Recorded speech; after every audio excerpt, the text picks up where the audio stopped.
Hello students, welcome back to channel Dinesh sir live study. आप मेरे साथ सीख रहे हैं मैथ्स 2 के one shot lectures. Already differentiation, application of derivative, indefinite integration और डेफिनेट इंटीग्रेशन के वन शॉट लेक्चर हो चुके हैं। आज हम लोग सीखने वाले हैं एप्लीकेशन ऑफ डेफिनेट इंटीग्रेशन का वन शॉट लेक्चर देखेंगे। पूरा का पूरा चैप्टर एक ही लेक्चर में फिनिश होगा। पहले आपने नहीं स्टडी किया होगा तो कोई प्रॉब्लम नहीं, ये लेक्चर देख लोगे तो पूरा चैप्टर रिवाइज हो जाएगा।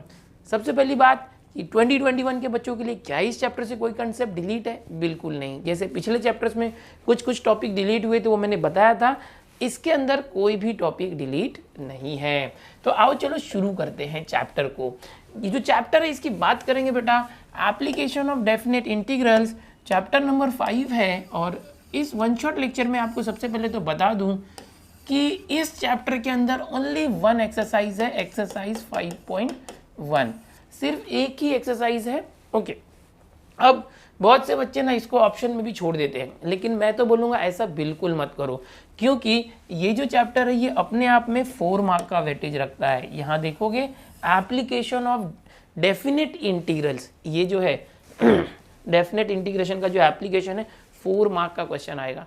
और इसमें क्वेश्चन कितने हैं? अगर मैं आपकी टेक्स्ट बुक ले लूँ, सामने मेरे पास है, तो अगर 5.1 की बात करेंगे तो टोटल इसके अंदर क्वेश्चन नंबर 1 में 7 और 2 में 2 यानी 8, 9 एंड 5 14 क्वेश्चन है। यानी कि आपको सिर्फ 14 क्वेश्चंस की प्रैक्टिस करनी है। जैसे क्वेश्चन नंबर 1, 2 एंड 3 है, इन तीनों क्वेश्चंस में मिला के ओनली 14 क्वेश्चंस है। कितने क्वेश्चंस है? 14। 14 क्वेश्चंस करते हो आप तो आपकी तैयारी हो जाती है 4 मार्क की। तो क्यों ऑप्शन में छोड़ना? तो इसमें से कुछ डिलीट भी नहीं है, ओनली 14 क्वेश्चन है, एक ही चैप्टर है, एक ही एक्सरसाइज है, जरूर इसको करें। हाँ, थोड़ा सा कंफ्यूजिंग कंसेप्ट है, लेकिन मैं बता रहा हूँ ना, मैं अच्छे से समझाऊंगा, ध्यान से देखना, सारा कंफ्यूजन दूर हो जाएगा, क्लियरिटी के साथ पूरे टॉपिक समझा दूंगा। ओके, अब इसके पहले जो सबसे पहला चैप्टर था मैथ्स 2 का, वो 9 मार्क का था। याद रखना, 9 मार्क्स के क्वेश्चन आएंगे विद ऑप्शन। दूसरा जो चैप्टर है एप्लीकेशन ऑफ डेरिवेटिव, वो भी सेम वेटेज रखता है। अब एप्लीकेशन ऑफ डेरिवेटिव में से ज़्यादा टॉपिक्स कम हुए थे, लेकिन चैप्टर छोटा हो गया था, कम है, फिर भी उसका वेटेज 9 ही है। जबकि डिफरेंशिएशन के अंदर कंटेंट ज़्यादा है, फिर भी 9 का वेटेज है। तो किसी को हल्के में मत लेना। जो इंडेफिनेट इंटीग्रेशन, देखो इतना बड़ा चैप्टर था, हमने किया। ओके, तो ये 10 मार्क का है। ओके, जितना बड़ा चैप्टर उतना वेटेज भी है उसको। और जो डेफिनेट इंटीग्रेशन हमने किया अभी पिछला, ओके, एक ही एक्सरसाइज उसमें भी था 45 क्वेश्चन, तो वो 6 मार्क का है। हाँ, वहाँ 45 क्वेश्चन थे और अब इसमें कितने क्वेश्चन है? ओनली 14 क्वेश्चन है। एक बार प्रैक्टिस करो, छोड़ो मत, या हाथ का मार्क्स है। कोई बोलेगा कि सर क्या मैं डेफिनेट इंटीग्रेशन को ऑप्शन में डाल दूं? डाल सकते हो, लेकिन फिर ये 6 मार्क इसमें है, याद रखो 6 मार्क है, वो क्वेश्चन आप नहीं कर पाओगे। फिर भी ऑप्शन आएगा। ऑप्शन जैसे कि 12 क्वेश्चन होंगे, उसमें से सिर्फ 8 क्वेश्चन कोई करने होंगे। तो ऐसे में अगर कोई चैप्टर आपने ऑप्शन में छोड़ा है तो उसको आप छोड़ सकते हो, कोई प्रॉब्लम नहीं, लेकिन रिस्क क्यों लेना? करो ना, मैं बता रहा हूँ ना, मैं आपके साथ हूँ। सब एक बार रिवाइज कर लो। हो सकता है कि आपने डिफरेंशिएशन चैप्टर अच्छे से किया है और आप सोच रहे हो डेफिनेट इंटीग्रल ऑप्शन में छोड़ देता हूँ, और बाद में हुआ क्या, ये जो 12 क्वेश्चन में जो डिफरेंशिएशन के क्वेश्चन थे वो ऐसे घुमा के आए कि आप कर ही नहीं पाए, आपका रॉन्ग हो गया। तो ऐसे में ये वरदान साबित होगा। समझ में आ रहा है? कुछ नहीं है यार, एकदम ईजी है। आओ मैं बताता हूँ क्या करना है। ठीक है, अभी चलो इस चैप्टर के अंदर हमें करना क्या है? एरिया अंडर कर्व जैसे टॉपिक्स है। एरिया अंडर कर्व क्या होता है पहले वो देखो। सबसे पहले इसके अंदर हम देखेंगे कि एक्स और वाई एक्सिस की बात करेंगे। एक्स और वाई एक्सिस, एक मिनट। एरिया अंडर कर्व में देखो, यहां से ये वाई एक्सिस है बेटा और ये एक्स एक्सिस है। ठीक है, तो यहां पर है ना, हमें कोई भी एक कर्व दिया होगा। एरिया अंडर कर्व में 2 टॉपिक्स है हमारे पास। Area bounded by curve. Curve कैसे हो सकता है? ऐसे, y is equal to f x. ये कोई कर्व है, समझो। मान लो कि यहाँ पर एक कर्व है, इस तरह से एक कर्व है, ऐसे मान सकते हो। चलो ये कर्व है। ओके, और ये क्या है? y is equal to f x. एक मिनट, फिर से कर्व बनाते हैं। समझो ये कर्व है y is equal to f x. इस तरह से कोई एक कर्व होगा जो कार्टेशियन सिस्टम में होगा। ओके, और ये जो कर्व है एक्सिस एंड गिवन लाइंस, कोई अगर समझो ये y एक्सिस को कट कर रहा है, या तो कोई 2 लाइंस है इस तरह से, इसको कट कर रहा है। तो इस कर्व के अंडर में जो एरिया है, ये देखो, ये जो मैं वाइट शेडेड एरिया कर रहा हूँ ना, ये एरिया, ये पता लगाना। एप्लीकेशन ऑफ डेफिनेट इंटीग्रेशन में मोस्टली आपको एक ही क्वेश्चन आएगा कि एरिया फाइंड करो, find area bounded by the curve. लेकिन उस क्वेश्चन के टाइप अलग अलग होंगे। कौन से टाइप का क्वेश्चन आएगा, तो ये सारे टाइप मैं बता रहा हूँ, उसमें से ही कोई टाइप आने वाला है। तो सब कंसेप्ट देख लो, तरीका एक ही है, सिर्फ आपको डिफरेंस पहचानना है क्वेश्चंस में। अब यहाँ पर होगा क्या कि सपोज गिवन लाइंस, ये दो लाइंस है, सपोज ये लाइन का इक्वेशन है x इज इक्वल टू ए, यानी यहाँ लिखता हूँ, चलो x इज ए, ये है x is equal to b. अब मुझे क्या करना है कि ये जो कर्व है, इस कर्व के अंडर में जो एरिया है, x एक्सिस के ऊपर एरिया बाउंडेड बाय कर्व, ये जो कर्व है एक्सिस, ये x एक्सिस है, एंड गिवन लाइंस, ये दो गिवन लाइंस है, इनके बीच में जो ये एरिया है वो फाइंड करने के लिए इंटीग्रेशन का यूज कैसे कर सकते हैं। देखो, इसके लिए क्या कर सकते हो कि आप लिखोगे area is equal to integration, किसका इंटीग्रेशन, ये जो y is equal to f x है, आप ऐसे लिख सकते हो एफ एक्स और डी एक्स। ओके, फिर से बताना चाहूंगा इसको अच्छे से, ये ऐसे इंटीग्रेशन y, ये जो y है इसका integration with respect to x, समझे। अब ये जो फंक्शन है y is equal to f x, इसमें वेरिएबल कौन है, x वेरी हो रहा है, यहाँ से देखो x a से लेके b तक जा रहा है, यहाँ से a है x और ये b है, तो यहाँ से यहाँ तक ये लोअर लिमिट और ये अपर लिमिट लेना है, तो ये a से लेके b। बस आपको क्या करना है, अभी पिछले चैप्टर में डेफिनेट इंटीग्रेशन सीखा था, वहां मैंने कैसे बताया था आपको इंटीग्रेशन निकालना, उसी तरह से करो। और बेसिक इंटीग्रेशन होता है ये बच्चों, area is equal to integration from a to b, y क्या है, देखो वाई एफ एक्स है, एफ एक्स डी एक्स। अब अपने को करना क्या है, ये जो फंक्शन एफ एक्स है, यहाँ जो भी दिया होगा उस फंक्शन की को रख के उसको इंटीग्रेट कर दो, सिंपल जो आपने इंटीग्रेशन में सीखा है, और उसके बाद ये लिमिट रख दो, हो गया, बस इतना ही करना है। ये टॉपिक क्या हो गया, पहला टॉपिक कि अगर कोई एरिया निकालने बोला कर्व, कर्व के नीचे एक्सिस और दो लाइन के बीच में हो तो। दूसरा एक है कि एरिया बिटवीन टू कर्व निकालने होगा तो क्या होगा, कि अगर हमें बोला जाए एरिया बिटवीन टू कर्व निकालना है तो आप क्या करोगे। तो ऐसे में देखो क्या करेंगे बेटा, दो टॉपिक से, पहला area bounded bye a single curve, सिर्फ एक कर्व दिया होगा तो ये तरीका है, ये जो मैंने बताया ये तरीका आपको अपनाना है, यहाँ से ये जो तरीका है ये अपनाना है, ठीक है। Area under curve and bounded by lines and axis. अब दूसरा है एरिया बिटवीन टू कर्व्स, दो कर्व के बीच में एरिया कैसे निकालेंगे।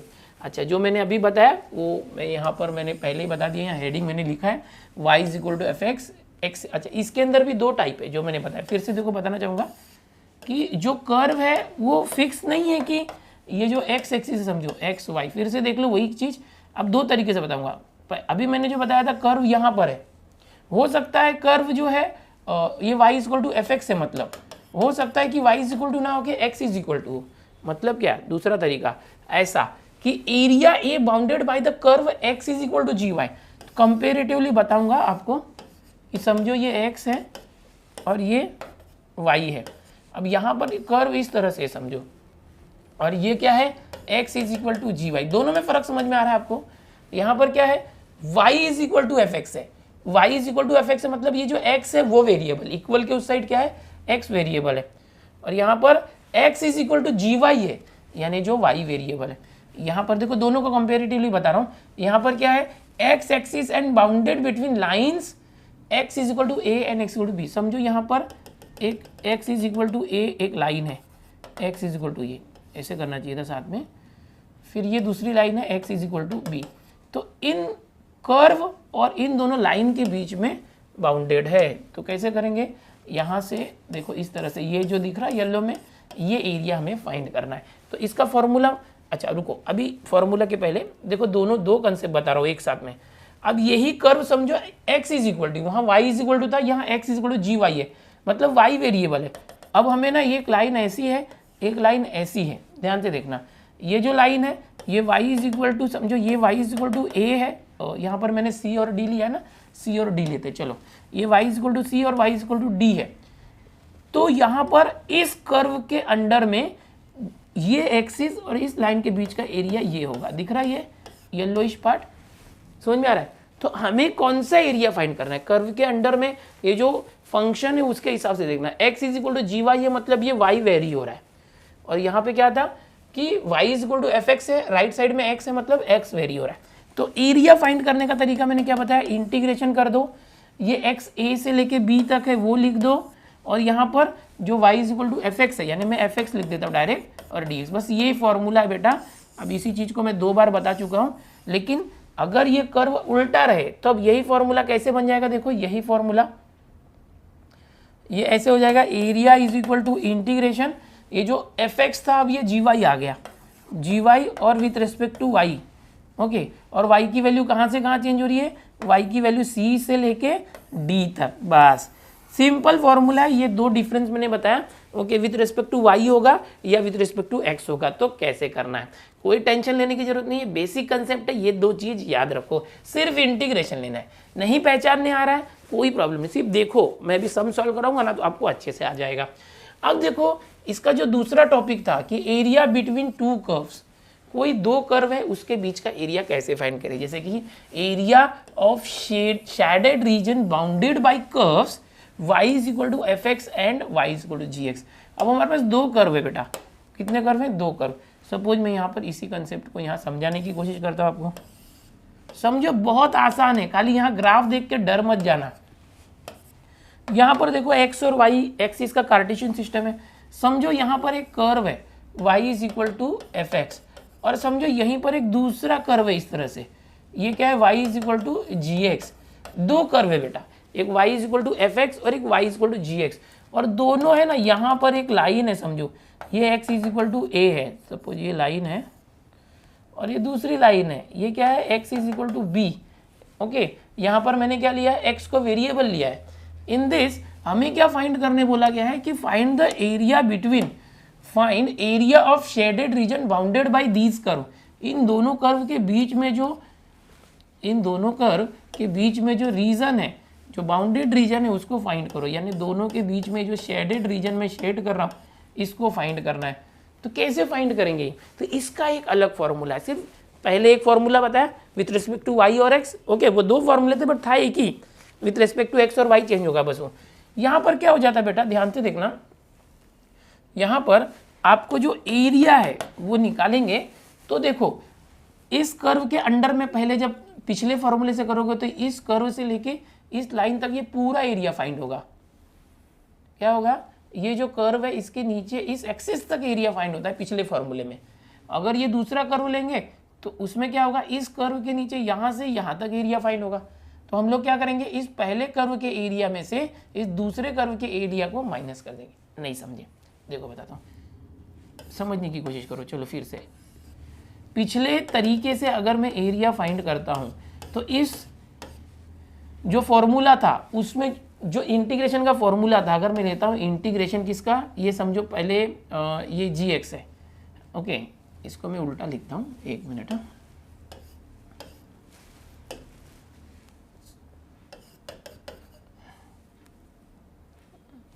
एक मिनट, इसको मैं इस तरह से लिखता हूँ, ये इसको लिखता हूँ एफ एक्स,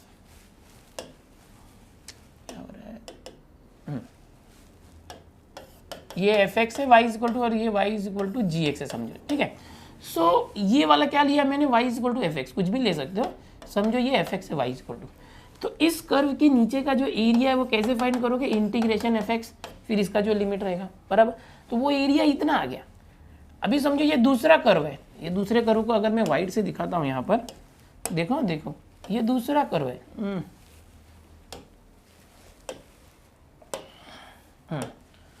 अब ये जो कर्व है वाइट, इसको अगर मैंने जी एक्स लिया है समझो, तो इसके नीचे जो एरिया आएगा ये वाइट कलर से मैं दिखा रहा हूँ, ठीक है। तो अगर मुझे ये शेडेड रीजन चाहिए तो मैं क्या करूँगा, पहला जो कर्व था एफ एक्स उसका एरिया पूरा नीचे से ऊपर तक था, दूसरा जो कर्व था ये जो जी एक्स उसका एरिया सिर्फ नीचे था, दोनों को अगर माइनस करेंगे तो ये शेडेड रीजन आ जाएगा। तो एरिया कैसे आ जाएगा, इंटीग्रेशन, पहला जो कर्व है ये एफ एक्स उसका इंटीग्रेशन माइनस दूसरा जो कर्व है जी एक्स उसका इंटीग्रेशन, और लिमिट क्या है इसका, शुरुआत हो रही है एक्स की वैल्यू ए से लेके बी तक, ए से लेके बी तक, ए से लेके बी तक, बस इतना ही करना। अच्छा यहाँ पे डी एक्स लिखना था यार, dx लिखना है, dx लिखना भूल गया मैं, dx लिखना नहीं भूलना बेटा, इस तरह से। तो ये फॉर्मूला है, इसको याद रखो। चलो इस तरह से एरिया क्या होगा, जब भी दो कर्व दिए होंगे तो एक जो ऊपर वाला कर्व है, अभी इसका नाम कुछ भी हो सकता है ना बाद में, जो ऊपर वाला कर्व होगा जो fx है, ऊपर वाला जो है fx, उसमें से नीचे वाले कर्व का इंटीग्रेशन दोनों का माइनस करेंगे। दूसरी बात, area can not be negative, area हमेशा पॉजिटिव आना चाहिए, इसको मॉड में रख सकते हैं। ओके, इसको मैं क्या रख सकता हूँ, मॉड में रख सकता हूँ। ठीक है, अभी अगर समझो कोई एक्स एक्सिस के नीचे कोई एरिया है, कहाँ पर है, एक्स एक्सिस के नीचे, इस तरह से समझो, यहाँ पे कोई कर्व है, ऐसे कोई कर्व है ये, और ये अगर एरिया निकाल रहे हैं तो ये तो निगेटिव एरिया है। तो ऐसे में जब भी आप एरिया निकालोगे, सपोज इंटीग्रेशन एफ एक्स और d x a to b अगर आप करोगे, तो याद रखना आपको यहाँ पर उसका मॉड लेना पड़ेगा, क्योंकि एक्स एक्सिस के नीचे जो भी आएगा वो माइनस में आएगा। एंड जो एरिया होता है, area can not be negative, area is always positive. But जब ग्राफ की बात करेंगे तो बिलो एक्स एक्सिस नेगेटिव होगा, तो ये ध्यान रखना है बिलो एक्स एक्सिस। और क्या ध्यान रखना है, चलो आगे बताता हूँ। देखो जो चीज़ें बता रहा हूँ एकदम ध्यान से देखो। अगर समझो इस टाइप का कोई ग्राफ आ गया, मैं सारी पॉसिबिलिटी बता रहा हूँ, पूरा रिवीजन हो रहा है, टेक्स्ट बुक में देखोगे तो कन्फ्यूज हो जाओगे, अच्छे से समझाने की कोशिश कर रहा हूँ। यहाँ पर एक ही फंक्शन है और बोला गया ये जो कर्व है उसके अंडर एरिया फाइंड करो। अब ये जो कर्व है यहाँ से लेके यहाँ तक, समझो कि ये शुरुआत इसकी x इक्वल टू a से है, फिर यहाँ पर जो पॉइंट है ये t है। ओके, यहाँ पर लिखा है मैंने ऑलरेडी t, और ये जो पॉइंट है b है। तो यहाँ देखोगे तो ये जो पोर्शन है इसका एरिया पॉजिटिव आएगा, क्योंकि ये x एक्सिस के ऊपर है। बट ये जो पोर्शन है इसका एरिया नेगेटिव आएगा, क्योंकि ये x एक्सिस के नीचे है। अब मुझे बोला गया है कि इस कर्व के अंडर में एरिया निकालो। अब इस कर्व के, हाफ कर्व के अंडर में ये एरिया है, हाफ कर्व के अंडर में ये एरिया है। मैं क्या करता हूँ, सपोज करता हूँ, लेटस ये एरिया A1 है, ये एरिया A2 है, ऐसे मैं खुद ही मान लेता हूँ। A1 और A2 दो एरिया, इसको यहाँ लिखता हूँ, A1 और A2 ये दोनों एरिया इस तरह से है। ठीक है, तो मैं क्या करूँगा, इसका फॉर्मूला कैसे यूज़ करूँगा, देखो इसका फॉर्मूला मैं ऐसे यूज़ करूँगा कि ये जो एरिया, इसका जो एरिया है कैसे आ जाएगा, देखो total area is equal to A1 plus A2, ऐसे आ जाएगा। और A1 भी पॉजिटिव लेना पड़ेगा, क्योंकि x के नीचे माइनस होगा तो उसका मॉड कर देंगे, A2 तो पॉजिटिव ही आएगा। अब इसका इंटीग्रेशन हम लेंगे, इंटीग्रेशन, और समझो ये जो है y is equal to f x है, तो ये एफ एक्स डी एक्स रहेगा। कहाँ से कहाँ तक रहेगा, x की वैल्यू a से शुरू होकर कहाँ तक जा रही है, यहाँ तक है ना। ये जो कर्व है कहाँ से कहाँ तक है, a से लेके t तक, तो a से लेके t तक। फिर प्लस दूसरा एरिया कहाँ है, ये वाला एरिया, ये भी इंटीग्रेशन एफ एक्स रहेगा, क्योंकि कर्व तो वही है ना, कर्व एक ही है, उसका y equal to f x ही नाम है। ओके, और यहाँ पर dx रहेगा। ये कहाँ से कहाँ जा रहा है, ये जो पॉइंट था t, यहाँ से लेके x is equal to b तक जा रहा है, सो t से लेके b तक। अब होगा क्या, ये नीचे है तो ये निगेटिव आएगा, इसको हम क्या कर देंगे, ऐसे मॉड। समझ में आ रहा है, जैसे ये किया ना, ये बस ऐसे करना है। तो अगर ऐसा सिंगल कर्व आया जो ऊपर भी है नीचे भी है, तो उसके लिए दोनों का एरिया निकलना है। नीचे वाला एरिया अगर माइनस आ रहा है इसको मॉड कर देंगे तो प्लस हो जाएगा। ओके, और ये A2 तो पॉजिटिव, दोनों को सिर्फ प्लस करना है, तो दोनों का एरिया ये हो गया। बेटा ये जो मैंने बताया अभी, ये सारे केसेस बताए, एक साथ समरी में बता रहा हूँ। पीछे जो मैंने बताया आपको यहाँ पर दो कर्व आपस में लिपटे हुए थे, तो उसमें क्या करना है, दोनों कर्व का जो इंटीग्रेशन है ना माइनस करना है। समझ में आ रहा है, ये लिपटे होंगे। तो अगर इस तरह से कोई कर्व है जैसे मैंने बताया, तो ये पूरा एक ही कर्व है, इसके पहले दो अलग अलग कर्व थे, ये एफ एक्स ही है, ये भी एफ एक्स है, ये भी एफ एक्स है, तो सेम रखेंगे एफ एक्स का इंटीग्रेशन। लिमिट चेंज करेंगे, ए से लेके ये टी तक है, ये टी से लेके बी तक है ना, ए से टी से बी, और ये नीचे होने की वजह से निगेटिव, उसको पॉजिटिव करें। इतने सारे कंसेप्ट आपकी बुक में जो एप्लीकेशन ऑफ डेरिवेटिव में करना है सब एक ही, इंटीग्रेशन ही निकालना है, इंटीग्रेशन एफ एक्स ही निकालना है, लिमिट है, बट केसेस अलग है। ऐसा केस है, डबल केस है। अभी एक फाइनली बताना चाहूँगा, पैराबोला वाला कंसेप्ट, कि अगर कोई पैराबोला इस तरह से है तो पैराबोला के अंदर कैसे हम एरिया निकालेंगे। पूरे चैप्टर में करना है सिर्फ एरिया ही निकालना है, कुछ नया नहीं करना है, एरिया निकालना है। तो अब अगर पैराबोला वाले भी क्वेश्चन आएंगे इसमें से, तो कैसे करेंगे, तो थोड़ा सा मुझे ऐसा लगता है कि आपको पैराबोला का बेसिक पता होना चाहिए। तो आओ चलो मैं बेसिक कंसेप्ट बताता हूँ पैराबोला का। बेटा पैराबोला की बात करेंगे तो कोनिक सेक्शन, थोड़ा सा मैं आपको बता रहा हूँ कोनिक सेक्शन क्या होता है आपको पता है, नहीं भी पता होगा 11th में किया, थोड़ा सा बेसिक बताता हूँ आपको क्लियर हो जाएगा। कोनिक सेक्शन में 3 चीज़ें होती है बेटा, एक कोन जैसे होता है ना, कोन इस तरह से जो ये शंकु होता है, शंकु कोन बोलते हैं इसको अगर ऐसे स्लाइस किया जाए, अलग अलग कट किया जाए तो उसमें 3 स्ट्रक्चर निकलते हैं, एक पैराबोला, एक हाइपरबोला और एक एलिप्स। इस तरह से कितने स्ट्रक्चर निकलते हैं, 3 स्ट्रक्चर निकलते हैं। अब पैराबोला कैसा होता है, देखो यहीं पर बताता हूँ। पैराबोला इस तरीके से होता है, ये होता है पैराबोला। हाइपरबोला कैसे होता है, जैसे ये इस तरह से है, हाइपरबोला ऐसे होता है, ये ऐसे और ये ऐसे, इसको बोलते हैं हाइपरबोला। एलिप्स कैसे होता है, एलिप्स इस तरह से, ये सब एक्स एंड वाई एक्सिस है जो भी मैं ड्रॉ कर रहा हूँ, x and y axis. Okay ये क्या है, एक्स एक्सिस, ये वाई एक्सिस, हर जगह पे ध्यान दो, ये वाई ये एक्स। एलिप्स कैसे होता है, एक अंडा होता है इस तरह से। ओके तो इस तरह से ये होता है पैराबोला, ये हाइपरबोला और ये एलिप्स। इसको डिटेल में नहीं बताऊंगा, बेसिक अभी हमें पैराबोला की जरूरत है। इस कोन में से सारी चीज़ें निकलती है, कोन में से। अब पैराबोला के बारे में थोड़ा सा बताता हूँ, थोड़ा सा टाइम देखो, टाइम वेस्ट नहीं हो रहा है, नॉलेज मिल ही रहा है। सिर्फ एग्जाम के लिए मत पढ़ो यार, नॉलेज के लिए पढ़ो। मैंने बहुत बार देखा है मेरे बच्चे 12th में पूरा कंसेप्ट अगर क्लियर रहता है और एग्जाम में 100 में से 100 मार्क्स नहीं भी लाते, 80-90 मार्क्स लाते हैं, कुछ रॉन्ग भी हो जाता है, लेकिन ये पूरा 12th का कंसेप्ट उनको इंजीनियरिंग वगैरह में बहुत काम आता है। और इंजीनियरिंग में टॉप किया से मेरे बहुत सारे स्टूडेंट्स हैं। तो टेंशन मतलब सीखो, सीखने के लिए सीखो, सिर्फ एग्जाम पॉइंट ऑफ व्यू से मत सीखो। ओके अब देखो यहाँ पर है ना, ये जो पैराबोला है, इस पैराबोला के बारे में देखते हैं। पैराबोला क्या होता है, देखो पैराबोला 4 टाइप्स के होते हैं बच्चों। अभी समझो बेसिक पैराबोला बताता हूँ, बेसिक, ये एक्स एक्सिस है, ये वाई एक्सिस है। तो एक पैराबोला ऐसा जो इसको टच करके जाए, ये ओरिजिन को टच करके जाए, तो ठीक है। अब होगा क्या, इस एक्स एक्सिस को बोलेंगे कि इस पैराबोला का एक्सिस है, क्या है, एक्सिस, इसको क्या बोलेंगे, एक्सिस। ये जो वाई एक्सिस है यहाँ पर, इसको बोलेंगे ये इस पैराबोला का टेंजेंट है, टेंजेंट क्योंकि ये छू के जा रहा है। देखे ये जो पैराबोला होता है ये अलग अलग टाइप का भी होता है, ऐसे निगेटिव साइड में भी हो सकता है, ऐसे ऊपर साइड में भी हो सकता है, ऐसे नीचे साइड में भी हो सकता है। ये जो पैराबोला होता है इसका इक्वेशन होता है y² = 4ax। अगर यही पैराबोला इस तरह से हो, ऐसे टच करके जा रहा हो, तो इसको हम बोलेंगे y² = -4ax। समझ में आ रहा है। अगर यही पैराबोला इस तरह से है, ऊपर की तरफ है, तो इसका इक्वेशन हो जाएगा x² = 4by हो जाएगा। जो y² था ना वो x² हो जाएगा। और अगर ये नीचे की तरफ है, इस तरफ है पैराबोला, तो ये हो जाएगा x² = -4by। तो ये बेसिक पैराबोला, दूसरा, तीसरा, चौथा, 4 पैराबोला के टाइप होते हैं। इसी में समझने की कोशिश करो। हर एक पैराबोला का क्या होता है, एक फोकस होता है बेटा, एक फोकस होता है S, इसको हम बोलते हैं a,0। यहाँ से लेके ये जो a है, ये यहाँ से a डिस्टेंस पर एक फोकस होता है, फोकल पॉइंट बोलते हैं वो। उतना ही पीछे जाओगे ना a डिस्टेंस पे, तो यहाँ पे क्या होगा, एक लाइन होती है इस तरह से, इसको हम लोग बोलते हैं D फॉर डायरेक्ट्रिक्स, डायरेक्ट्रिक्स। और ये क्या होगा, ये -a पॉइंट होता है। ओके दोनों का डिस्टेंस सेम होगा, ये a डिस्टेंस पे, ये भी a डिस्टेंस पे, बट ये ओरिजिन से पीछे साइड इसलिए निगेटिव होता है। इसका अगर इक्वेशन की बात करेंगे तो x = -a होता है, x -a यहाँ तो +a = 0। ये डायरेक्ट्रिक्स का इक्वेशन क्या होता है, x + a = 0। हर एक कोनिक पार्ट में, पैराबोला, हाइपरबोला, एलिप्स, सब में उसकी पहचान एक फोकस और एक डायरेक्ट्रिक्स से होती है।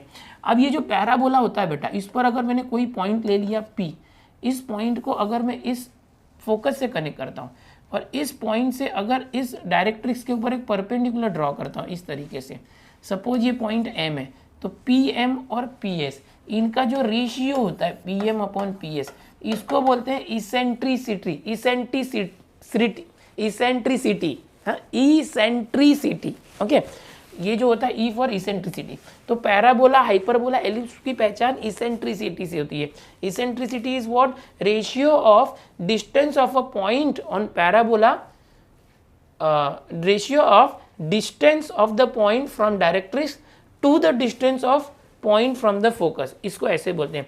और पैराबोला के केस में क्या होता है कि E की वैल्यू 1 होती है बेटा, E की वैल्यू क्या होती है, 1। तो P M upon P S क्या हो जाता है, ई की वैल्यू 1, क्रॉस मल्टीप्लाई करोगे तो P m is equal to p s आ जाता है। तो ये पैराबोला के केस में होता है, सबके केस में नहीं होता। जो हाइपरबोला और एलिप्स के केस में क्या होता है, एसेंट्रिसिटी से इसेंट्रिसिटी की वैल्यू 1 से कम रहेगा या 1 से ज़्यादा रहेगा, 1 को इक्वल नहीं रहेगा। तो ये इसका बेसिक कंसेप्ट है, ये नहीं जानोगे तो भी चलेगा। ये दोनों सेम इक्वल होते हैं। मैंने थोड़ा सा माप के नहीं बनाया ना, इसलिए ऐसे लग रहा है। अभी क्या होता है यहाँ पर आपको बताना चाहूँगा कि एक मिनट, ये सब तो अभी सीख लिया। अभी दूसरा कुछ लैटस रेक्टम के बारे में बताता हूँ जो रह गया है। ओके, अब ज़्यादा डिटेल में हो रहा लग रहा है, लेकिन रुको बस 1 मिनट रुको। यहाँ पर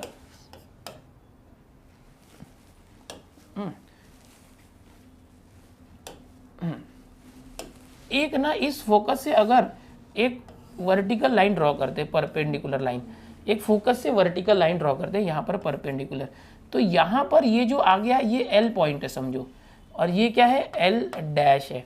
ओके, ये एल और एल डैश है। 1 मिनट,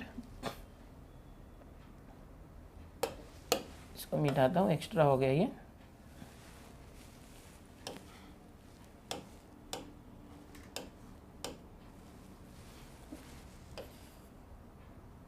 चलो क्या है देखो, 1 मिनट, ये जो है ना, ये लैटस रेक्टम की बात कर रहा हूं मैं, रिपेयर कर दिए। चलो, ये पैराबोला के अंदर एल एल डैश को बोलते हैं लैटस रेक्टम। क्या बोलते हैं, लैटस। एल एल डैश की लेंथ कितनी होगी, देखो ये जो कोऑर्डिनेट होता है ना, ये होता है +2a, और यहाँ पर जो होता है ना ये -2a होता है। ओके, और ये डिस्टेंस कितना था, ये a था। तो ये पॉइंट की बात करेंगे तो क्या आएगा, ये a, 2a हो जाता है लैटस रेक्टम का अपर पॉइंट, और ये क्या हो जाएगा, a, -2a, ये and point of the latus rectum बोलते हैं। और ये जो लैटस रेक्टम है ये वाला एल एल डैश, इसका लेंथ बोलेंगे तो 4 टाइम्स a होगा। क्यों, क्योंकि देखो यहाँ से लेके यहाँ तक 2a, ये जो है ये कितना है, 2a है, और ये 2a और 2a मिलके 4a। तो बस इतना याद रखो, जो मैंने पैराबोला का कंसेप्ट आपको बता दिया। पीछे जाके बहुत ज़्यादा डिटेल में बता दिया, लेकिन क्या करेंगे, एक ही बार सीखो, हमेशा के लिए सीखो। ओके, तो पैराबोला देखो, अब पैराबोला से रिलेटेड क्वेश्चन कैसे आएगा। यहाँ पर एक पैराबोला है, ये लैटस रेक्टम है, ये एक्स एक्सिस है इसका, ये वाई एक्सिस पैराबोला का टेंजेंट है, ये समझो सी पॉइंट उसका फोकस है। यहाँ इसका इक्वेशन दिया है y² = 4ax। Okay, and line x = a। अब यहाँ पर एक लाइन है x = a, ऐसे समझ सकते हो, ये लाइन है समझो, इसका जो फोकस से पॉइंट जा रहा है वो वाली लाइन x। तो इनके इस पैराबोला और इस लाइन के बीच में जो एरिया है वो फाइंड करना है। क्या फाइंड करना है, देखो बच्चों मेरे साथ पढ़ रहे हो, नॉलेज के लिए पढ़ो, बहुत ज़्यादा डिटेल में बता रहा हूँ। बहुत छोटा लेक्चर हो सकता था, लेकिन यार आधा अधूरा नॉलेज खतरनाक होता है, पूरा लेके रखो यार, गारंटी देता हूँ। अभी 12th में तो काम आएगा, इंजीनियरिंग में टॉप करोगे, मेरे बहुत सारे बच्चों ने किया पिछले कई सालों में। देखो ये जो यही सब चीज़ें होती है, एप्लीकेशन लेवल चीज़ें होती है, ये एप्लीकेशन है, समझना इंपॉर्टेंट है। यहाँ पर अभी हमें ऐसा एरिया फाइंड करना है, y² = 4ax है ना, तो ऐसा एरिया फाइंड करना है। अब इसमें क्या होगा, देखो ये जो पॉइंट है ये x के ऊपर, तो x = 0 है। ये जो पॉइंट है ये क्या है, ये x = a है ये पॉइंट। ओके, अब यहाँ पर अगर मुझे एरिया फाइंड करना है, area between parabola and line x = a, तो क्या आएगा, तो यहाँ पर जो एरिया आएगा बेटा वो आएगा एरिया एरिया, ध्यान से देखना, AOCP, ये एक x एक्सिस के ऊपर का एरिया है, एरिया AOCP। और यहाँ पर देखो BOCB, एरिया BOCB, ये जो आएगा BOCB, ये एक एरिया आ जाएगा। यहाँ पर बताना चाहूँगा, यहाँ पर ये जो लोअर पार्ट है वो आ गया BOCB, और ये जो अपर पार्ट है ये दोनों को प्लस करना पड़ेगा, ये वाला एरिया प्लस ये एरिया। बट ये दोनों एरिया तो सेम ही रहेगा, क्योंकि ये जो पैराबोला होता है ये सिमेट्रिक होता है, एक्स एक्सिस के ऊपर जितना रहेगा ना नीचे भी उतना ही रहता है, तो सिमेट्रिक है, तो ये दोनों सेम ही रहेगा। तो हम ऐसे लिख सकते हैं एरिया = ये दोनों सेम ही है समझो, 2 टाइम्स लिख सकते हैं एरिया, कंसेप्ट बता रहा हूँ बेटा। ओके, इस तरह से। अब एरिया = 2 टाइम्स, किसी भी कर्व का एरिया कैसे निकालते हैं, इंटीग्रेशन, फिर fx और फिर उसका लिमिट a to b। अब यहाँ पर देखो x की वैल्यू 0 से स्टार्ट हो रही है और a तक जा रही है, फंक्शन क्या है, y² = 4x, तो x की वैल्यू 0 से स्टार्ट होकर a तक जाएगी। ओके, ये dx है। सो एग्जैक्टली एरिया जब भी पैराबोला आएगा तो 2 टाइम्स लेना पड़ेगा, 2 टाइम्स लेंगे इंटीग्रेशन 0 to a, और fx की वैल्यू क्या है, y is equal to 4ax था। देखो ये था, देखो ये क्या आ जाएगा, area is equal to 2 times, ये जो एरिया निकालने का तरीका क्या है, इंटीग्रेशन, जो मैंने अभी बताया, रिपीट कर रहा हूं मैं, 0 to a क्यों लिख रहे हैं, क्योंकि ये जो पैराबोला है बेटा, इसका जो स्टार्टिंग पॉइंट 0 है यहाँ पर देखो, और ये a तक है, ये इतना है 0 to a, और कर्व क्या है, y square is equal to 4ax। तो यहाँ पर जो fx है, अच्छा ये y स्क्वायर है, y square is equal to 4ax। Okay, y square is equal to 4ax। तो क्या होगा, देखो यहाँ पर एरिया कभी भी याद रखो 2 टाइम्स आएगा पैराबोला में। 2 टाइम्स क्यों आ रहा है पता है ना, क्योंकि ये एक्स एक्सिस के ऊपर भी है नीचे भी है।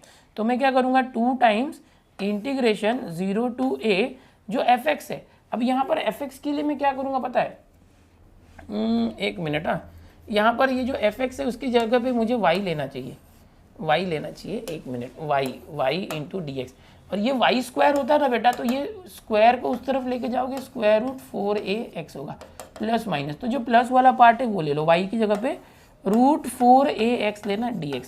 समझ में आ रहा है, इस तरह से करना है, क्योंकि ये जो y स्क्वायर है ना, इस y स्क्वायर को, इसमें से जो y है वो fx होता है, तो y के लिए हम क्या करेंगे, रूट 4x करेंगे, प्लस माइनस भी होगा, प्लस मतलब ये ऊपर वाला पार्ट, माइनस मतलब ये नीचे वाला पार्ट, तो हम सिर्फ एक ही पार्ट ले रहे हैं ना, ऊपर वाला, इसलिए सिर्फ पॉजिटिव में लेंगे। तो इस तरह से आपको करना, याद रखना, इस तरह से करना है यहाँ पर पैराबोला। तो यहाँ पर ये जो मैंने बताया, ये सारे फॉर्मूले हो गए पूरे चैप्टर के, ये चैप्टर में इतने सारे क्वेश्चंस होंगे।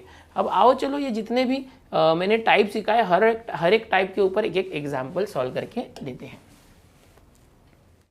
कुछ एग्जाम्पल सॉल्व करते हैं, जैसे कि यहाँ पर पहला एग्जाम्पल आपके सामने, find the area bounded by curve y is equal to minus x square, the x axis and lines x is equal to 1 and x equal to 4। जैसे एग्जाम्पल बता रहा हूँ ना, बस ऐसा ही क्वेश्चन आने वाला है। मैं भी आपको 4-5 सम सॉल्व करके दूंगा, अगर ये आपने अच्छे से ध्यान दे दिया ना, तो बस इसी में समझो कुछ ना कुछ नंबर चेंज करके आ जाएगा। तरीका सीखो, कंसेप्ट सीखो, रट्टा मत मारो, जैसे सिखा रहा हूँ ध्यान से देखो यार, एकदम अब भी मतलब एक्सपर्ट हो जाओगे। पूरे चैप्टर के 4 मार्क्स आपके हाथ के हैं।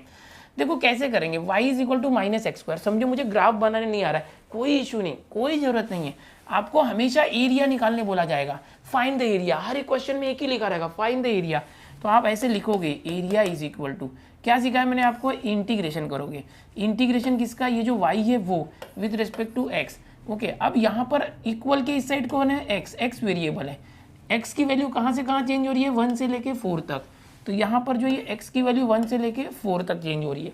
ठीक है, ध्यान से देखना, area is equal to y की जगह पर क्या रख दोगे, y क्या है देखो, माइनस एक्स स्क्वायर 1 से लेके 4 तक। इसको आगे ही सॉल्व करता हूँ मैं, यहाँ पर माइनस को ले लेंगे बाहर, एक्स स्क्वायर, अरे यहाँ dx लिखना रह गया, dx मत भूलना बेटा, भूलोगे तो झूलोगे। ठीक है, इज इक्वल टू, ये जो माइनस था ये बाहर ले लिया, एक्स स्क्वायर dx, लिमिट भी मत भूलना। ओके, इस तरह से। अब क्या होगा, इंटीग्रेशन कैसे निकाला जाए, बाहर माइनस है, एक्स स्क्वायर का इंटीग्रेशन क्या होता है बेटा, एक्स क्यूब होता है, और अपॉन, जैसे 2 + 1 3 और अपॉन 3। लिमिट क्या थी, 1 से लेके 4 तक। ओके, ये dx हट जाएगा, प्लस सी लगाएंगे, डेफिनेट में नहीं लगाते इसको। अब area is equal to, minus है बाहर, रहने दो माइनस के साथ साथ ये जो अपॉन 3 है उसको भी ले लेता हूँ बाहर, 1/3। ये एक्स क्यूब बच गया, एक्स क्यूब, लिमिट क्या है 1 से लेके 4 तक। सॉल्व करते -1/3, एक्स की जगह 4 रखो तो ये हो जाएगा 4 क्यूब, माइनस एक्स की जगह 1 रखो तो हो गया 1 क्यूब। तो आगे सॉल्व करते ये आ जाएगा -1/3, 4 क्यूब कितना होता है, 4 4 जा 16, 4 जा 64 और -1। ओके, इस तरह से कितना आ गया, -1/3, और ये 64 - 1 कितना हो गया, 63। अगर इसको कट किया जाए 3 से तो ये 21 आएगा। तो एक्चुअल में जो एरिया हमारा था वो आ गया, एरिया इज इक्वल टू -21। लेकिन क्या एरिया निगेटिव होता है, इसको हम स्क्वायर यूनिट लिख सकते हैं। यूनिट क्यों, क्योंकि मीटर सेंटीमीटर दिया नहीं है तो यूनिट लिखो। Area can not be negative, area can not be negative, याद रखना, मैंने ये कंसेप्ट भी बताया था। इसका मतलब क्या है, ये एक्स एक्सिस के नीचे वाला पार्ट है। So area is equal to mod of -21, that is area is equal to 21 square unit. देखो कितना आसान है, खाली थोड़ा सा लिखने का काम ज़्यादा हो गया, कुछ नहीं, बहुत आसान है। यहाँ पर देखो ये जो दिया है ना, y is equal to -x square, उससे पता चला ये निगेटिव साइड में है, इसीलिए एरिया निगेटिव आया। और एरिया कभी भी निगेटिव नहीं होता। बहुत आसान है यार, बहुत आसान है। आप प्रैक्टिस तो करो, रिवाइज तो करो, इस तरह से करना है। इंटीग्रेशन आपने डेफिनेट और इनडेफिनेट में इतने बड़े बड़े इंटीग्रेशन निकाले थे, यहाँ पे या u इंटू वी करना पड़ता था, पार्शियल जो है फ्रैक्शन करना पड़ता था, और काफ़ी लंबे स्टेप आते थे। यहाँ पर आपको ना जो फंक्शन की वैल्यू आएगी ना वो काफ़ी छोटी सी रहेगी, और उसका बेसिक इंटीग्रेशन करना रहेगा सिर्फ, और बाद में ये जो वैल्यू है 1 से लेके 4 वो पुट करना रहेगा बस। ओके, खाली आपको ये ही पहला जो फंडा है ये ही इंपॉर्टेंट है। ये अगर आपने अच्छे से पुट कर दिया ना तो बाकी तो आपको इंटीग्रेशन में सीखी हो। और कुछ एग्जांपल देखो, अलग अलग टाइप के क्वेश्चन मैंने लिए हैं, अगर आप देख लेते हो तो आपको बहुत सही हो जाएगा। Find the area bounded by the curves y square is equal to 9x and x square is equal to 9y। Graph से बच्चे डरते हैं, नहीं आ रहा ग्राफ बनाने, कोई प्रॉब्लम नहीं, डरने की कोई जरूरत नहीं। यहाँ पर दो है बेटा, देखो एक y स्क्वायर है इज इक्वल टू 9x है, ये पहला ग्राफ है। अगर मैं आपको समझाने की कोशिश करूँ तो इस तरह से समझने की कोशिश करो आप, ये x और y है। अगर आप नहीं ग्राफ बनाओगे तो भी चलेगा, कंसेप्ट समझोगे तो, लेकिन कोशिश करो कि ऐसे क्वेश्चन में साइड में ग्राफ रिप्रेजेंट करो ताकि एक भी मार्क्स कम ना हो। और दूसरी बात, ग्राफ बनाने से फायदा क्या होगा कि आपका जो इक्वेशन है आप सही बनाओगे, गलत नहीं बनाओगे। अगर ये इक्वेशन गलत बन गया तो पूरा सॉल्यूशन ही गलत हो जाएगा, इक्वेशन सही बना तो सॉल्यूशन सही आएगा। तो देखो ये क्या है, y square equal to 9x, ये पैराबोला का इक्वेशन है। आपको मैंने पहले ही सिखाया था, Y square equal to 4ax, ये पैराबोला का इक्वेशन होता है। Y square is equal to 9x, यहाँ वाई का स्क्वायर है, यहाँ x का स्क्वायर नहीं, ये पैराबोला है। और जब वाई स्क्वायर है तो ये बेसिक पैराबोला इस तरह से होता है, ये ऐसे। और x square is equal to 9, देखो यहाँ प्लस है, प्लस मतलब इस तरफ है, अगर माइनस होता तो इस तरफ होता। अब एक्स स्क्वायर है मतलब क्या, और ये प्लस है मतलब ये ऊपर वाला पैराबोला है। कुछ बेसिक बातें याद रखो, यहाँ पे टच होके जा रहा है। ओके, समझो ये ऊपर लेके गया मैं, एक मिनट, ये ऊपर गया और ये ऐसे कट हुआ इस तरीके से। तो find the area bounded by the curves, ये दोनों से जो कर्व से बाउंडेड एरिया कौन सा है, ये, तो ये एरिया फाइंड करना है। अगर आप लिख लेते हो तो अच्छी बात है। अब यहाँ पर देखो, यहाँ पर ये दोनों जो है एक दूसरे को कौन से पोजीशन पे कट कर रहे हैं वो पता नहीं है। जैसे कि ये वाला जो एक पोजीशन है, हो सकता है ये पोजीशन पे कट कर रहे हैं 0 पे, बट ये x की वैल्यू कितनी है, ये x की वैल्यू कितनी है, क्या 0 इसकी वैल्यू या दूसरा कुछ है, पता नहीं अभी। तो ये x की दो वैल्यू क्या दी है हमें, बिल्कुल नहीं दी है। तो हम x की दो वैल्यू यहाँ पर निकालेंगे, और इसके लिए फॉर्मूला क्या बताया था, जब भी दो कर्व होगा तो ये दोनों कर्व का जो इंटीग्रेशन यानी दोनों का एरिया माइनस करने का। ओके, कैसे करेंगे देखें। Y square is equal to 9x है, ये x square is equal to 9y है। ऑल्सो क्या दिया है, x square is equal to 9y, ये x square is equal to 9y यहाँ से आया, यहाँ y square is equal to 9x है। तो मुझे ना ये निकालना है कि दोनों पैराबोला जो ये है इसका स्टार्टिंग x वैल्यू कितना है और यहाँ का लिमिट निकालना है। तो लिमिट निकालने के लिए मैं क्या करता हूँ, दोनों को साइमल्टेनियसली सॉल्व करता हूँ। यहाँ पर देखो वाई स्क्वायर की वैल्यू 9x है और एक्स स्क्वायर की वैल्यू 9y है, तो इस y को स्क्वायर कर दूँ तो वाई स्क्वायर की जगह 9x लिख सकता हूँ, यानी स्क्वायरिंग बोथ साइड। तो ये हो जाएगा x का स्क्वायर करोगे तो x⁴, और इसका अगर स्क्वायर करते हैं तो 9 का स्क्वायर 81, और ये क्या आ जाएगा y का स्क्वायर। इससे फायदा क्या होगा, x⁴ is equal to 81, y square यहाँ पर 9x है, ये रख दो। काफ़ी सिंपल, एकदम ध्यान से देखो, होगा क्या, x⁴ is equal to 9 1 9 9 8 72 729x हो गया। इसको यहाँ पर लाओ, x⁴ minus 729x is equal to 0, x common ले लो, ये हो जाएगा x³ minus 729, okay, is equal to 0। Solve करोगे तो क्या आएगा, x इज इक्वल टू 0 और x³ minus 729 is equal to 0। Simplify करो, x³ क्या हो गया 729, वहाँ जाके x³ क्या हो गया 729 होता है 9³, दोनों को कंपेयर करो, x क्या आ गया 9 आ गया, यानी x की दो वैल्यू आई बेटा, 0 और 9। क्या कर क्या रहे हो, एरिया निकालना था, लेकिन एरिया निकालने के लिए ये लिमिट तो चाहिए। तो यहाँ पर ये जो x है इसकी दो वैल्यू आई, पहली वैल्यू है x इज इक्वल टू 0 और दूसरी वैल्यू है x इज इक्वल टू 9। ये हमेशा दिया रहता है, बट जब नहीं दिया होगा ना तो इस तरह से आप कुछ ना कुछ झोल झपाटा करके निकाल के लाओगे। अब देखो यहाँ पर क्या करना था हमें, find the area bounded by the curve.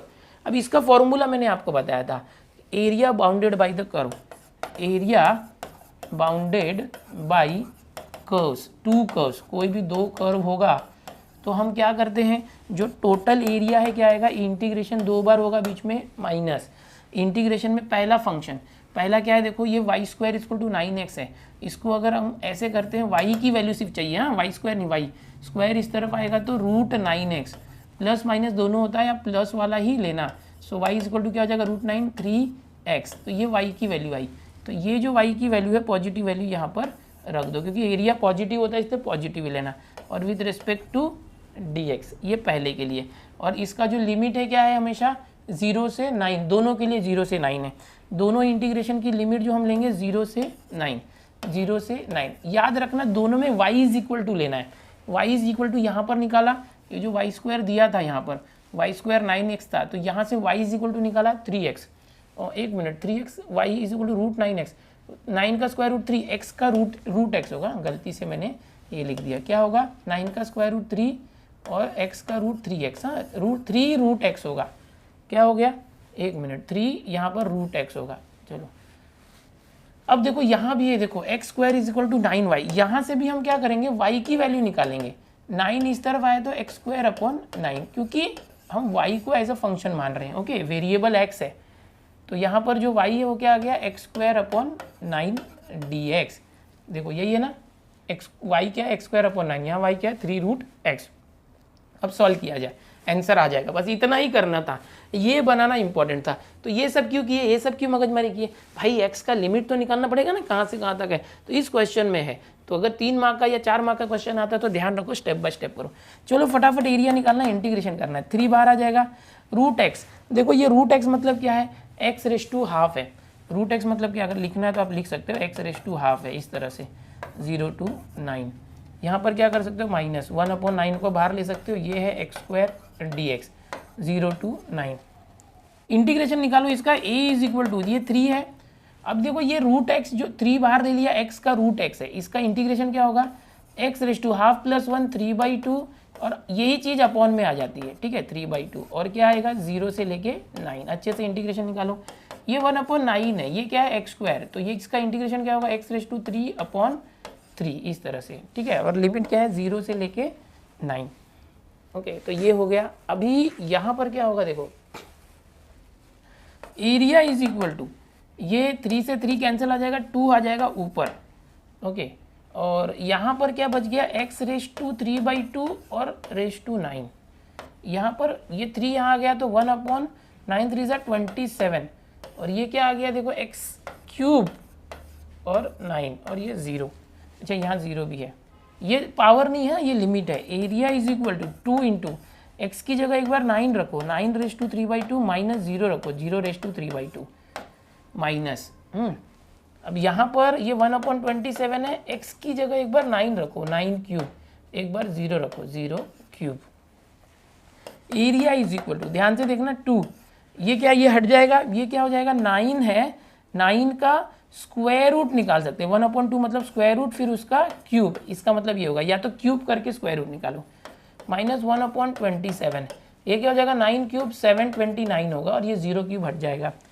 अब देखो एरिया 2, 9 का स्क्वायर रूट 3 और 3 का क्यूब 27 माइनस, इससे कट करो 9 3 = 27, 9 8 = 9 1 = 3 से कट किए तो 27, तो -27 × 1 27 आया।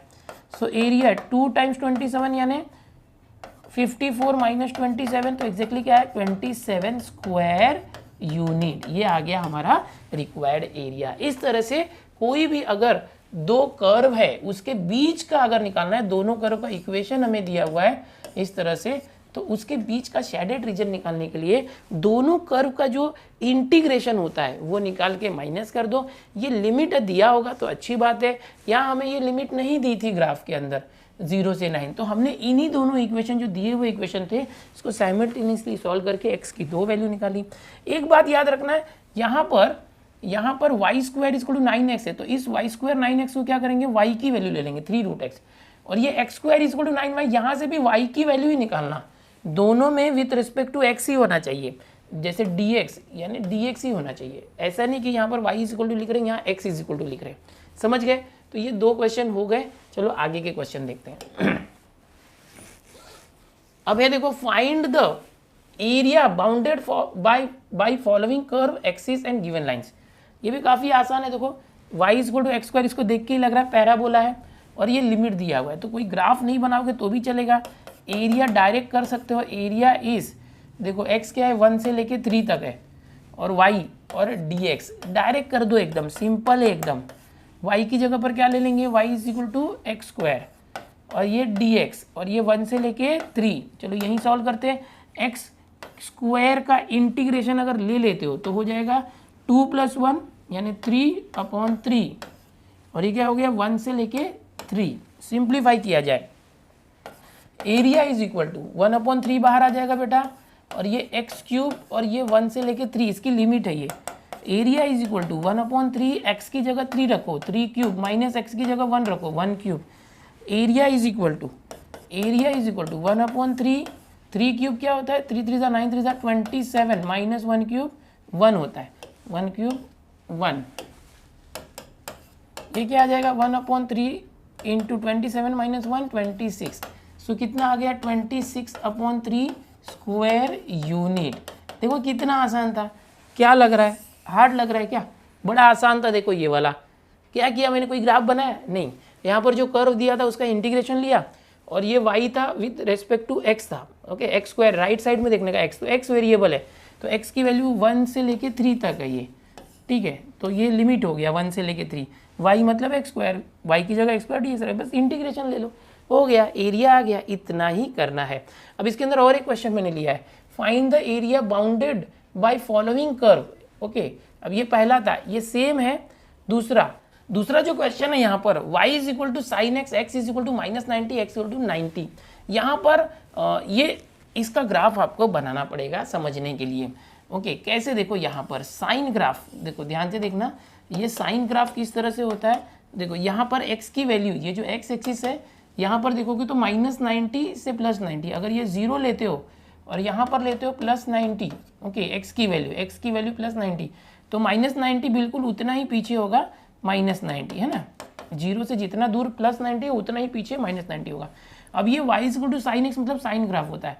साइन ग्राफ किस तरह से होता है, तो यहाँ से देखो इस ऐसे होता है साइन ग्राफ, ये ऐसे लेके ऐसे होता है, समझ में आ रहा है। अब हम लोग को area under this curve and x axis निकालना है, यानी क्या कि ये जो पोर्शन है ये निकालना है और ये पोर्शन ये निकालना है। तो कैसे करेंगे, देखो यहाँ पर सीधी सी बात है, एरिया यानी एरिया बाउंडेड बाय, सब लिख दो इस तरह से, area is equal to what integration y, और ये वेरिएबल क्या है x चेंज हो रहा है, x की वैल्यू क्या है -90 से लेके और +90 है। ओके समझ में आया, इस तरीके से। अब यहाँ पर एरिया इज इक्वल टू क्या आ जाएगा, देखो y की जगह पर क्या लिखेंगे साइन एक्स, -90 से लेके +90 और फंक्शन क्या है साइन एक्स है विथ रेस्पेक्ट टू एक्स है। ध्यान से देखना, इसको आगे सॉल्व करने के लिए देखो ध्यान से एक minute, area is equal to क्या करना चाहिए, देखो ये -90 से 90 है। अब इस -90 से लेके 90 के बीच में ये वाला जो पार्ट है ना वो नीचे की तरफ है निगेटिव साइड में, ये वाला पार्ट जो है ऊपर की तरफ है पॉजिटिव साइड में। अब ऐसे में ये जो कर्व है वो दो पार्ट है, एक नेगेटिव पार्ट और एक राइट पार्ट। तो मैं क्या करूँगा, इसको दो पार्ट में लिखता हूँ, एरिया साइन एक्स और फिर इंटीग्रेशन साइन एक्स और इंटीग्रेशन साइन एक्स, दो बार लिखता हूँ। क्यों, दो बार लिमिट दूंगा। ये कैसा था -90 से 90 था ना, इसका इतना लेते -90 से 0, -90 से कितना करेंगे 0, फिर 0 से लेके +90, इस तरह से हम लोग दो पार्ट में करते हैं। क्यों, क्योंकि जो हम लोग ग्राफ की बात करेंगे, जब ग्राफ की बात करेंगे तो ग्राफ का दो पार्ट है, एक नीचे के ऊपर, इसलिए हम ऐसा कर रहे हैं। -90 से लेके 90 जो था इसको स्प्लिट करके -90 से 0 और 0 से 90, डेफिनेट इंटीग्रेशन की प्रॉपर्टी में भी आपने ये सीखा हुआ है। अब फटाफट इंटीग्रेशन ले लो, बस यही एक थोड़ा सा ट्रिक था। साइन एक्स का इंटीग्रेशन क्या होता है -cos x, क्योंकि ये c से स्टार्ट हो रहा है इसलिए साइन एक्स का इंटीग्रेशन -cos x। इसकी लिमिट क्या है -90 से 0 फिर माइनस, ये भी वही होगा -cos x और इसका लिमिट 0 से +90। फटाफट सॉल्व कर लेते हैं इसको भी। Area is equal to minus हम जो बाहर है cos x की जगह एक बार 0 रखो, फिर cos x की जगह -90 रखो, फिर ये माइनस बाहर आया तो प्लस हो गया, फिर cos एक बार x की जगह 90 रखो और फिर यहाँ पर माइनस हम लोग लेते हैं, फिर cos 0 रखना। ओके इस तरह से। अच्छा यहाँ पर क्या हो गया बेटा, एक मिनट रुको, ये मैंने माइनस किया ना, ये प्लस आएगा क्योंकि ये जो पार्ट है और ये जो पार्ट है, ध्यान से सुनो, ये दोनों पार्ट को हम टोटल एरिया ले रहे हैं। ये वाला जो एरिया और ये एरिया दोनों को प्लस कर रहे हैं, तो मैंने यहाँ गलती से माइनस लिखा था, ये प्लस आएगा और उसकी वजह से ये प्लस और माइनस यहाँ पर माइनस आ जाएगा। ओके, ये क्या आ जाएगा, माइनस आ जाएगा। मैंने यहाँ माइनस लिख दिया था। ये ऐसा साइन कर्व है, दो एरिया को प्लस करना है। ओके, दो जब मिले हुए होते हैं ना तब माइनस करते हैं। तो ये माइनस आ गया बाहर और ये cos 90 रखा माइनस cos 0 रखा। फटाफट देख लो क्या है, area is equal to minus cos 0 होता है 1 माइनस cos माइनस को खा जाता है तो cos 90 0। चलो ये हो गया cos 90 0 माइनस cos 0 1, ये ऐसे आ गया। अब क्या होगा देखो, एरिया इज इक्वल टू ये हो गया -1 माइनस 0 हट गया -0 और माइनस माइनस +1 -1 और +1 क्या आ गया 0। अब जो यही क्वेश्चन है इसी को अगर मैं दूसरे तरीके से बताना चाहूँ, ये जो मैंने सॉल्व किया, मैंने कैसे सॉल्व किया, यहाँ पर -90 से 0 और 0 से 90 की प्रॉपर्टी लगा दूँ। अगर इसी को मैं चाहूँ कि मैं दूसरी प्रॉपर्टी जो यूज़ करके दिखाऊँ, जैसे कि यहाँ पर आपको पता है ये जो मैंने सिखाया था आपको -a to a और कोई fx है, तो इस फंक्शन को हम चेक करते हैं। अगर ये फंक्शन ऑड रहे तो इसका इंटीग्रेशन 0 आ जाता है और इवन रहे तो 2 टाइम्स आता है। तो यहाँ पर अगर हम चेक करते हैं ना, ये साइन एक्स है, समझो साइन एक्स, और साइन एक्स में अगर एक्स की जगह -x रख देते हैं, साइन एक्स में क्या करते हैं, दूसरा तरीका बता रहा हूँ इसी का, साइन एक्स में हम क्या करते हैं, एक्स की जगह -x रख देते हैं, तो -x रख देते तो इसका आंसर क्या आएगा, साइन -x क्या होगा, माइनस बाहर आ जाएगा, माइनस ऑफ साइन एक्स, यानी कि जो साइन -x कर रहे हैं तो माइनस बाहर आए, मतलब ये ऑड फंक्शन है। और अगर ये ऑड फंक्शन है तो इसका इंटीग्रेशन क्या आएगा 0। तो डायरेक्ट ये जो 0 इतना किए ना, डायरेक्ट भी ऐसे करके ऑड फंक्शन का यूज करके हम लिख सकते थे। तो यहाँ पर जो एरिया आ रहा है 0 स्क्वायर यूनिट आ रहा है, ये इस तरह से लिख देंगे। चलो अगला क्वेश्चन देखते हैं, सब एग्जाम्पल से बेटा आगे देखते हैं। अब देखो, find the area of the region bounded by the parabola. अब पैराबोला आ गया y square is equal to 16x and line x is equal to 4। तो ये पैराबोला कैसे बनाओगे, इस तरह से पैराबोला का कंसेप्ट याद रखो। ये पैराबोला है, ये टच होके जा रहा है, ठीक है। y square is equal to 16x, एकदम ध्यान से देखो, x इज इक्वल टू 4 मतलब यहाँ पर एक लाइन है, ये x इज इक्वल टू 4 है, तो ये क्या होगा, इसका स्टार्टिंग लिमिट नहीं दिया है तो 0 ले लेने का, ठीक है। पैराबोला वाला कंसेप्ट है, find the area of the region bounded by the parabola. So क्या करेंगे एरिया के लिए, समझो मैं इसका नाम देता हूँ, एकदम अच्छे से देखो, पैराबोला बोला है इसलिए पैराबोला के हिसाब से करेंगे, हमें सिर्फ कर्व का नहीं बोला है। Find the area of the region bounded bye parabola है, जब पूरा पैराबोला बोला रहे तो सिर्फ ये इक्वेशन लेके चलेगा क्या, उसके लिए कुछ काम करना पड़ेगा। देखो ये जो एक्स एक्सिस है, इसके ऊपर ये पार्ट है, ओके, येलो पार्ट, इसके नीचे देखो कौन सा पार्ट है, यहाँ पर मैं दिखाना चाहूँगा वाइट पार्ट है, ओके। तो ये दोनों का एरिया सेम होगा, मुझे टोटल एरिया निकालना है। जब यहाँ पैराबोला बोल दिया ना, तो अभी तक जो कर रहे थे हम एक पार्ट निकाल रहे थे, पैराबोला मतलब पूरा पार्ट निकालेंगे। तो कैसे करेंगे, देखो एरिया, अब एरिया इज इक्वल टू, इसके लिए क्या करेंगे कि एरिया ऑफ, हम जैसे करते हैं ना, इसका नाम समझो कि ए, ये ओ है और ये समझो ये बी है और ये समझो सी है, तो ए ओ सी ए है ना, ऐसे बताया था ना मैंने, ए ओ सी ए प्लस एरिया, ऐसे करेंगे बी ओ सी बी, ये मैंने समझने के लिए बताया था इस तरह से। फिर एरिया क्या करते हैं, एरिया अंडर कर्व, ये ए का मतलब क्या है, एरिया अंडर कर्व, 2 टाइम्स आ जाएगा एरिया ए ओ सी ए, क्योंकि ये दोनों सेम रहता है, ये दोनों सेम रहता है। तो कैसे करोगे, area under curve is equal to 2 times integration f x d x, और लिमिट क्या है 0 से लेके 4 तक, 0 से 4 तक। So area is equal to f x मतलब वाई है यहाँ पर, हाँ, 2 times integration 0 to 4, f x मतलब वाई है, तो वाई स्क्वायर तो 16x है, तो वाई क्या आ जाएगा, square root of 16x plus minus, that is plus minus 16 का 4 रूट एक्स आ गया। तो हम पॉजिटिव वैल्यू लेंगे, रूट 4 और रूट एक्स है ना, इस तरह से लेंगे, 4 टाइम्स रूट एक्स और dx, ऐसे करेंगे। माइनस वाला मत लो, ये ऊपर वाले को समझो हम कर रहे हैं, तो प्लस ले लिया।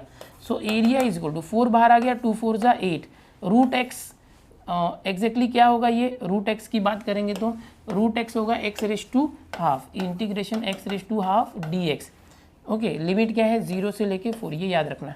So area is equal to 8, x raise to half का इंटीग्रेशन क्या आएगा, x raise to half plus 1 3/2 upon 3/, तो ये सब पहले आप सीख चुके हैं इसलिए मैं फटाफट बता रहा हूँ। फिर ये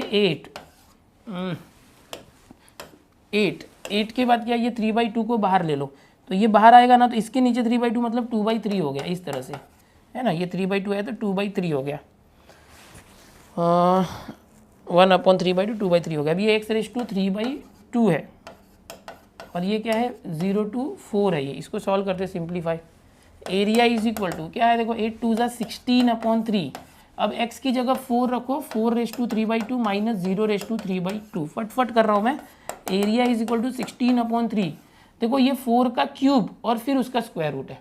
4 का क्यूब क्या होता है, इस तरह से देखो, ऐसे समझने की कोशिश करो। 4 का क्यूब है, बाद में स्क्वायर रूट है। चलो माइनस 0 यानी 0 हो गया। Area is equal to 16/3। 4 का क्यूब यानी 4 4 सा 16 4 सा 64, 64 का स्क्वायर रूट 8। ये इस तरह से आ गया। सो एरिया आ गया। इसको अगर सॉल्व करते हो 16 8 जा ओके कितना आ जाएगा 128, 8 6 जा 48, 4 आया, 8 1 जा 8 4 128/3 स्क्वायर यूनिट। तो देखो ऐसे क्वेश्चन में इस तरीके से करना है। काफ़ी आसान है, ज़्यादा डरने की जरूरत नहीं। जब भी पैराबोला आएगा ना, इसका जो इक्वेशन दिया है y² = 16x, उसमें से y निकाल लो, प्लस माइनस में आएगा, y वो रखो और फिर जो ये पार्ट है ना इसका डबल करना है। ये पार्ट इसका मतलब ये प्लस ये होता है ऐसे, फिर दोनों सेम है इसलिए इसका 2 टाइम्स कर दिए। फिर 2 टाइम्स इंटीग्रेशन लोगे तो जो fx में सिर्फ y की वैल्यू रखना, याद रखना y² का मत रखना। लिमिट यहाँ दिया रहता है, एक x = 4 दिया तो दूसरा एक 0 ही रहेगा, 0 to 4। करना वही है, इंटीग्रेशन ही करना है। समझ में आ गया आपको। अभी यहाँ पर मैक्सिमम क्वेश्चन मैंने सॉल्व करवा दिए हैं। ओके, तो होप सो आपको समझ में आया होगा सब कुछ। ओके, इसके पहले वाला जो क्वेश्चन था sin x वाला, उसको याद रखो। आप ऑड फंक्शन करके भी कर सकते थे, या तो मैंने जैसे स्प्लिट करके बताया ऐसे कर सकते थे। जैसा आपको करना है वैसा करो, आंसर आना चाहिए। तो पूरा का पूरा जो एप्लीकेशन ऑफ डेफिनेट इंटीग्रेशन है, इसमें एरिया निकालना है, एरिया अंडर कर्व, सारे टाइप मैंने पहले बताए, फिर उसके बेसिस पर एग्जाम्पल बताएं। और भी कुछ एग्जाम्पल्स बुक्स में हैं। देखो टेक्स्ट बुक की बात करेंगे तो टेक्स्ट बुक के अंदर जैसे मैंने बताया कि 7 + 2 9 + 5 14 क्वेश्चन ही है। तो 14 क्वेश्चन रिवाइज कर लो ना एक बार, पूरा चैप्टर रिवाइज होता है, एक ही एक्सरसाइज है 14 क्वेश्चन। ठीक है, चैनल पर पहली बार आए हो तो चैनल को सब्सक्राइब कर लो, वीडियोस को लाइक कर दिया करो। आप शेयर नहीं करते हो यार, दोस्तों में शेयर जरूर करो। कर भला तो हो भला, दूसरों का भला होगा तो आपका भी भला होगा। ठीक है, ऐसे ही मैं फटाफट और भी चैप्टर जो बचे हैं जल्दी से जल्दी कंप्लीट करता हूँ। आप लोग अपनी तैयारी करते रहो। मिलते हैं नेक्स्ट लेक्चर में। Bye everyone.